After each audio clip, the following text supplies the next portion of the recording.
जिन और अड़की सारा एक आम लड़की थी, मगर इसकी जिंदगी में कुछ भी आम नहीं था। वो एक पुरानी वीरान हवेली में रहती थी जो उसके दादा परदादा की मिल्कियत थी। लोगों का कहना था कि उस हवेली में कुछ ना कुछ प्रासरार जरूर है, मगर सारा इन बातों पर ज्यादा यकीन नहीं रखती थी। एक रात जब सब घर वाले सो चुके थे, सारा को लगा कि कोई उसके कमरे में मौजूद है। उसने इधर उधर देखा मगर कुछ नजर न आया। अचानक खिड़की के पर्दे खुद ब खुद हिलने लगे और एक सर्द हुआ का झोंका आया। सारा का दिल तेजी से धड़कने लगा। कौन है? उसने हिकलाते हुए पूछा। अचानक एक सरगोशी गौंजी, मत डरो, मैं तुम्हें कोई नुकसान नहीं पहुंचाऊंगा। सारा ने घबराकर पीछे देखा। एक लंबा साए जैसा वजूद सामने आ चुका था। इसकी सर्क आंखें अंधेरे में चमक रही थीं। तुम कौन हो? सारा ने हिम्मत जटाकर पूछा।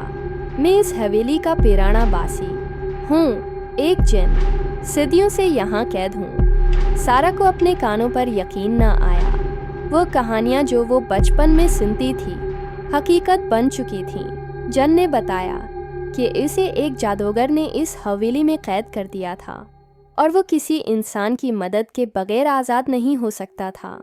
सारा के दिल में खौफ के साथ साथ हमदर्दी भी पैदा हुई। वो सोचने लगी कि अगर वो इस जिन की मदद करे तो क्या होगा। कई दिन तक वो जिन से बातें करती रही। वो खतरनाक नहीं था, बल्कि एक उदास और कैदी रूह था जो रहाई चाहता था। सारा ने पुरानी किताबों में हल तलाश करना शुरू किया और आखिरकार उसे एक ऐसा वजीफा मिल गया जो जिनको आज़ाद कर सकता था।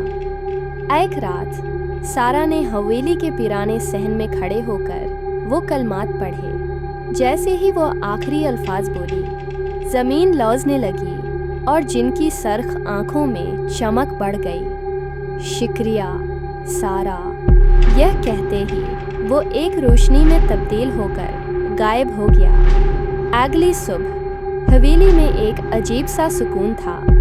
सारा जानती थी कि अब ये जगह वाकई इसकी अपनी है, किसी नज़र ना आने वाली मखलूक के बगैर। Today on the show we are diving into the world of economic indicators.